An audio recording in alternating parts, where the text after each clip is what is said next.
In the second video on Pythagoras' theorem, what we'll be focusing on is developing the method in which you go on to use Pythagoras' theorem to find missing sides of right angled triangles, and working through several examples, both at a basic level, worded questions, and more advanced level examples of what to do.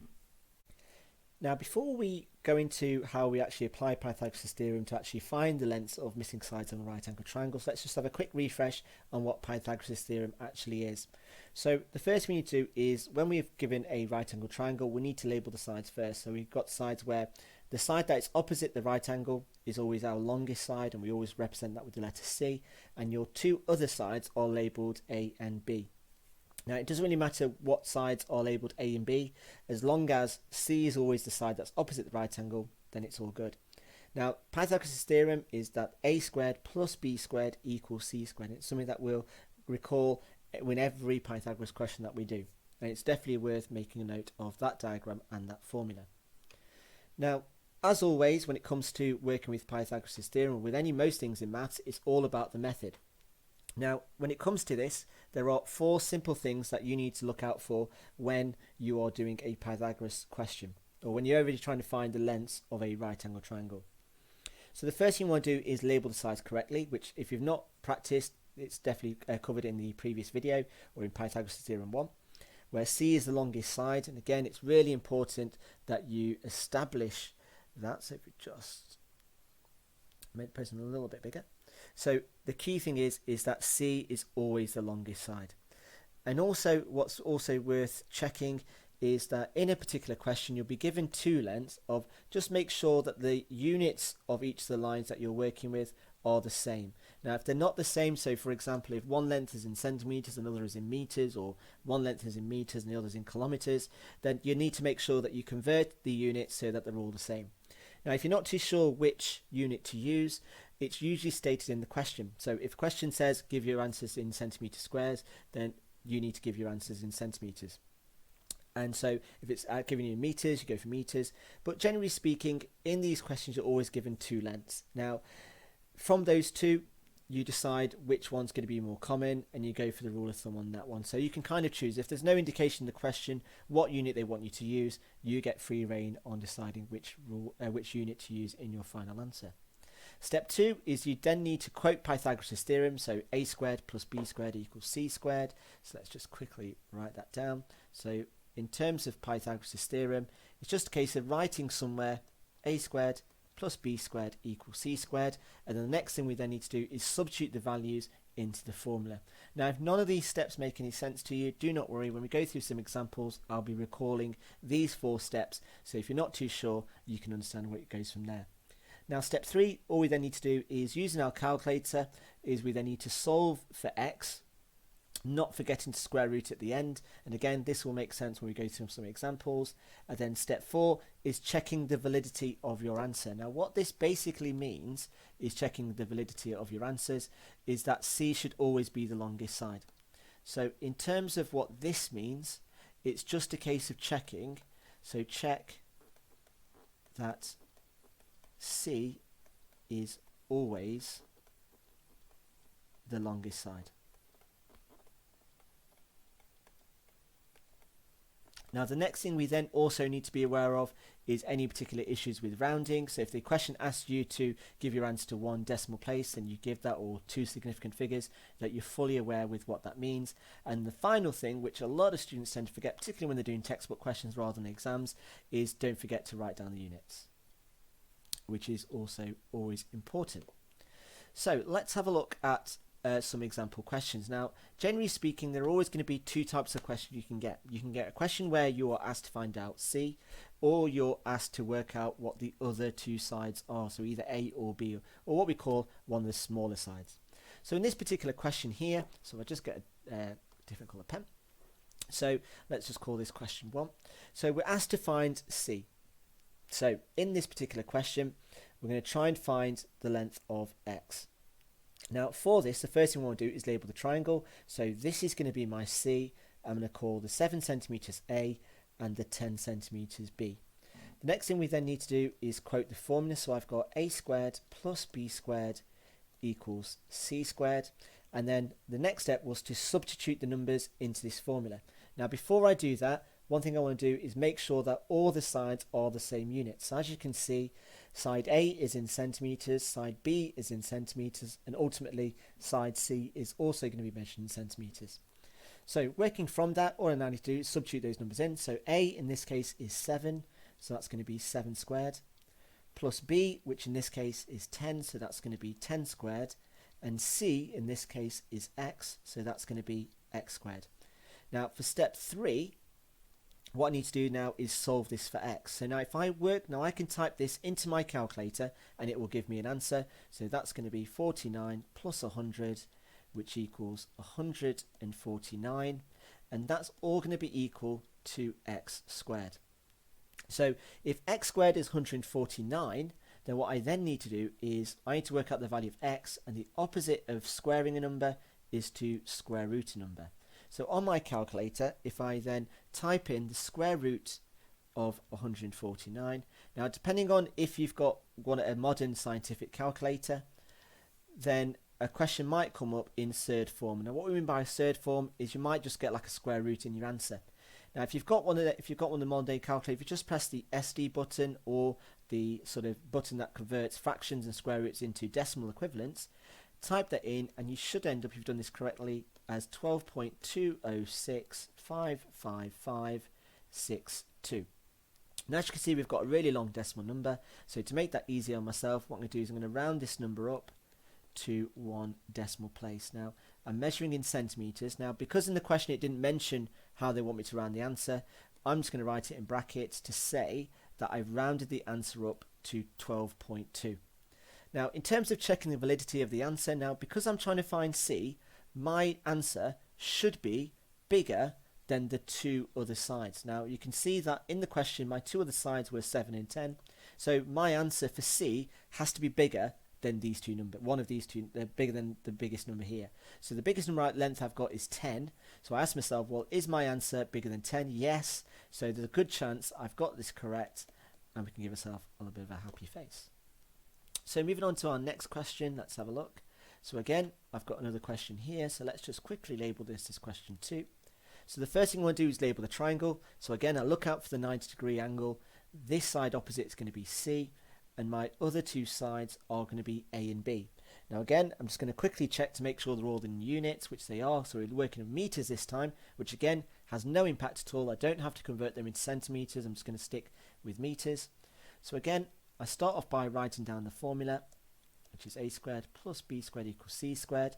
And the next thing I then need to do is wherever I see an A, I'm going to swap it with 4.5. So that's going to be 4.5 squared plus 6.7 squared.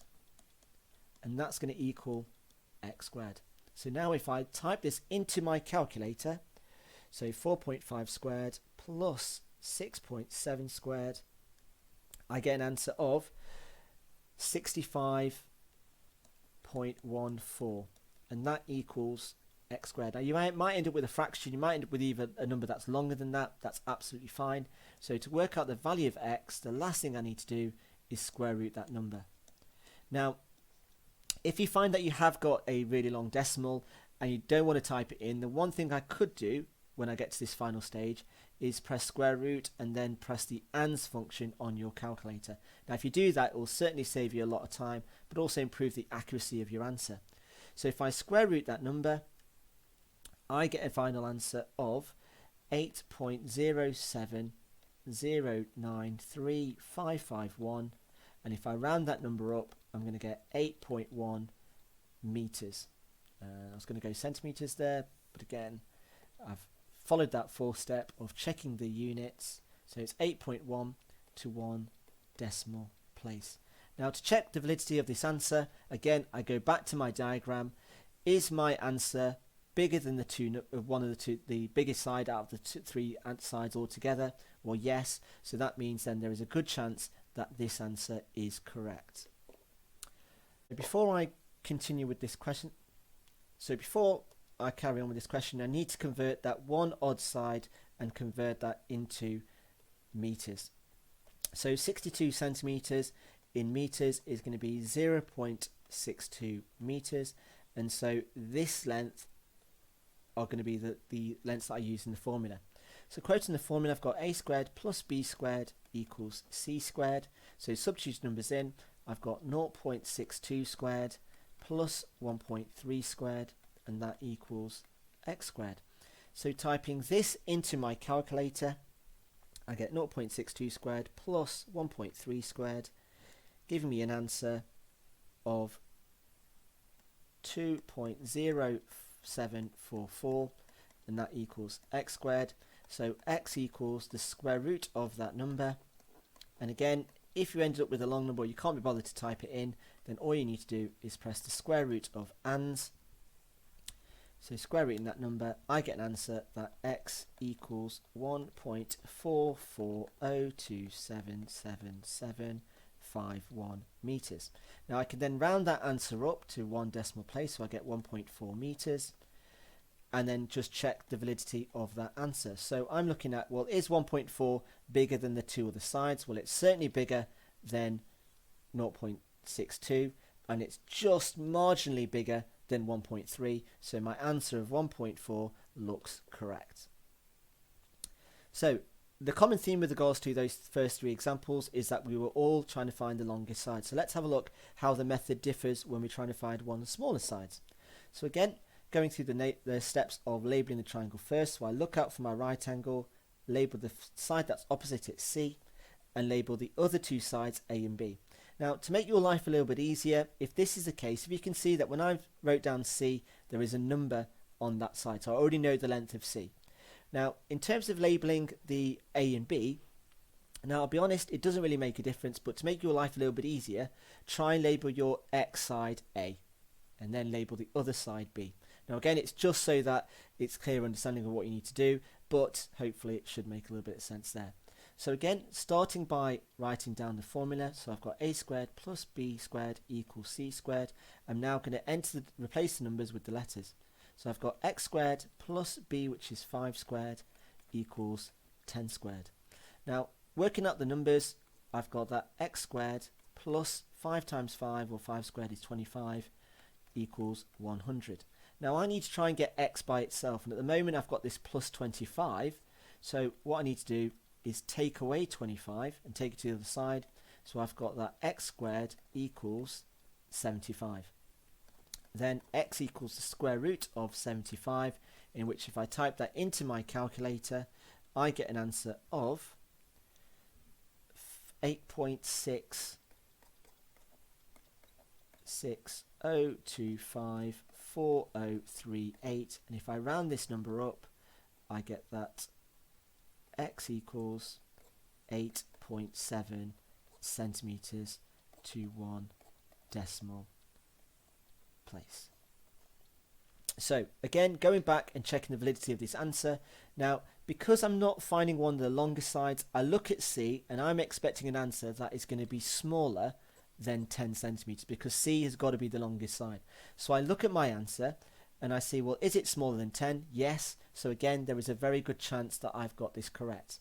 Now, one thing you might want to be able to do, you might have been told by your teacher or in a revision book, that when you're trying to find the smaller side, what we need to do here is use the formula of a squared equals c squared minus b squared.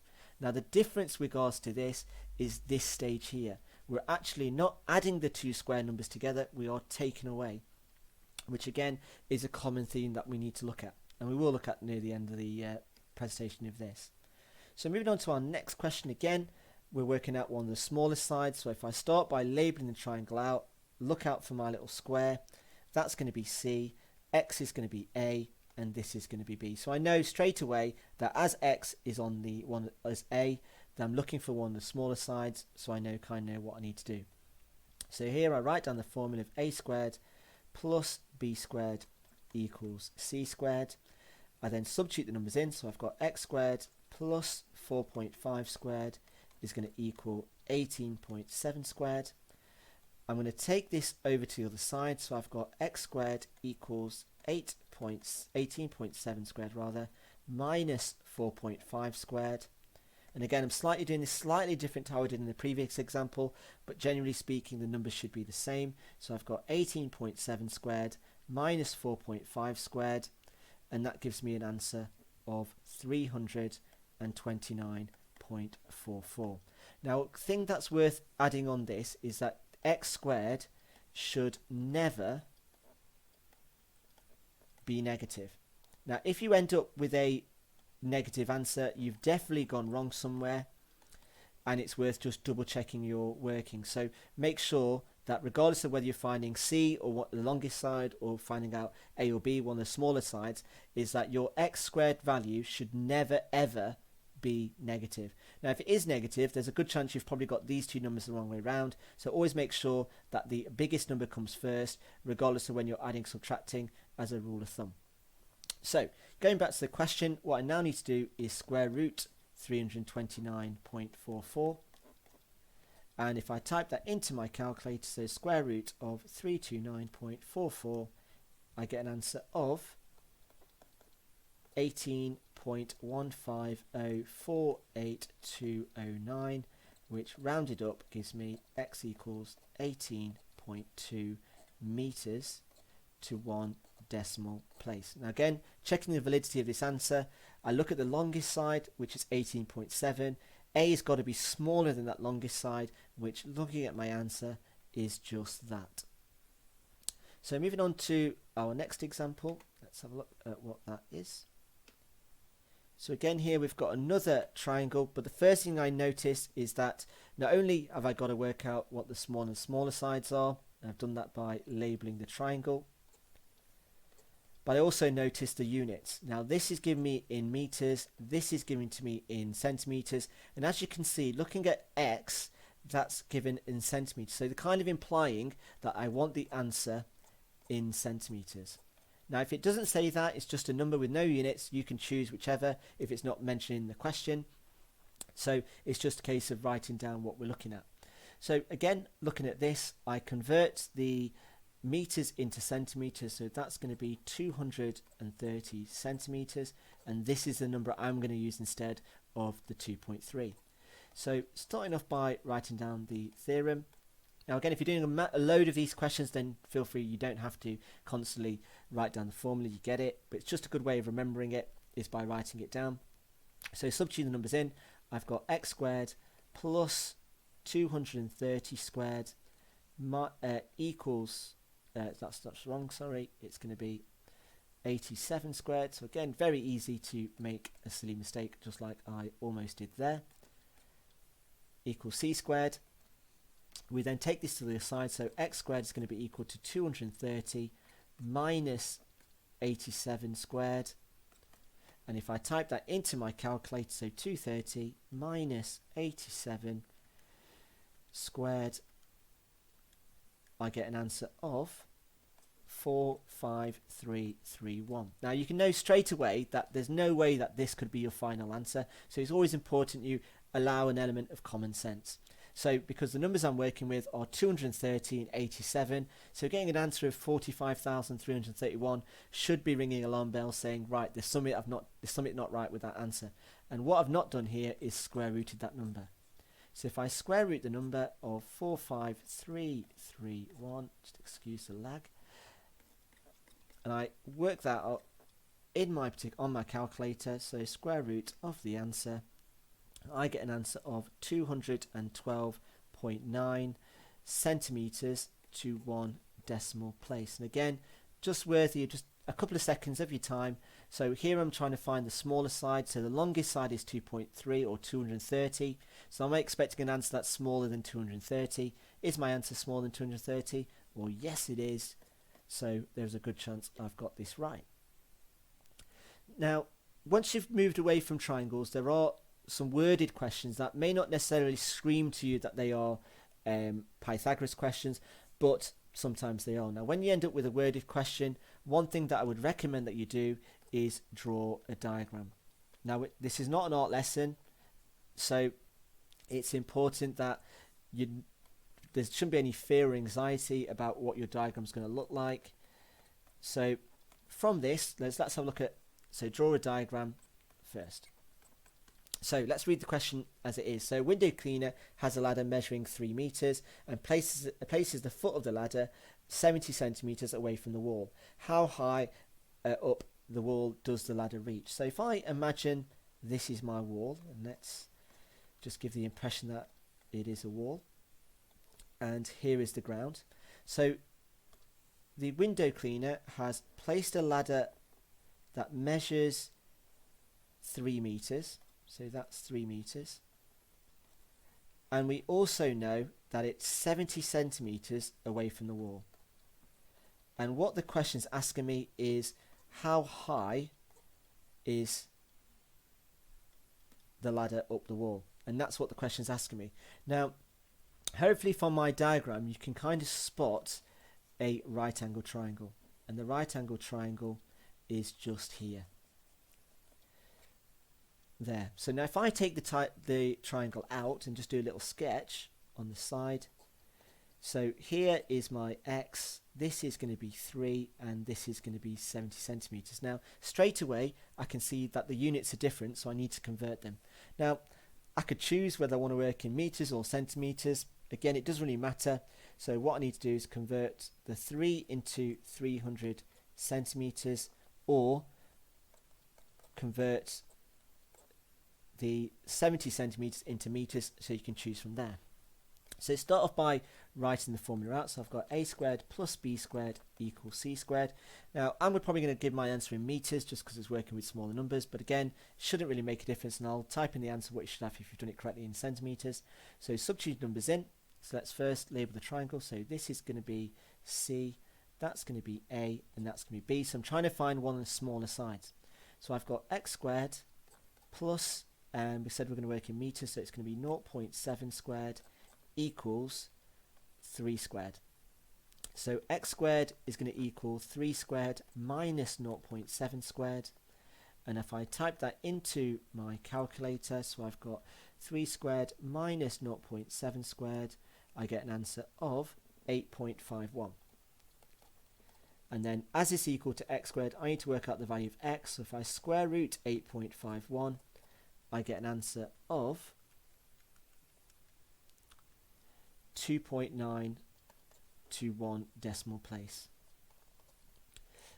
to 1 dp. Now if you've done this correctly, you should have an answer of, in centimeters, of 291.7 centimeters, which again would be absolutely fine if you gave it to 1 decimal place. But you can see that sometimes the numbers, the answers might be different, but they are both roughly the same. Centimeters has that element of accuracy, as you can see, whereas meters, there isn't much accuracy because you're doing a lot more rounding. So whenever you're given a worded question, it's always important that you draw a diagram to represent the data, and then somehow see if you can then spot a right angle triangle, and then you can then apply the theorem of Pythagoras to find out what they're asking. Now, once you've mastered the arts of using Pythagoras with basic triangles, you may get some extension questions that more commonly look like this. Now, if I just label these two questions, questions 1 and 2, now with these particular questions, now one thing that's missing on here are these little squares, so I'm just going to add it in. Now, if you get a question like question 1, then what you need to do is, this is what I like to call a two-step question. Now, the reason why it's a two-step question is because you kind of need to do something before you find out that length. Now, if I take this base triangle here, which I'm just going to highlight in yellow, then what I need to do is I need to find the missing side of that triangle. So I need to work out what this length here is. Now I'm just going to label this side y. So what I would do is I would use Pythagoras to work out what y is, and then using that answer I would then do Pythagoras again to work out for this pink triangle, is what I'm just going to now highlight. And so using the answer in the first part of the question, I can then use Pythagoras to work out what x is. And that's usually the step of working that out. Now with regards to question 2, now it doesn't really say what you actually need to do in this, but if a question says find the area of the circle. Now for this, to work out the area of a circle, the formula you need to use is pi r squared. Now the first thing we need to do is work out what the radius is. Now unfortunately we don't know that information. All we know is that the square inside the circle has got a length of 4. However, if I was to draw a line going from opposite ends of that square, I would notice that that dotted line is the diameter of the circle. And so what I can then do is by drawing that line is notice that I've then drawn a right angle triangle. Now the beautiful thing about a square is that all the sides are the same, so taking this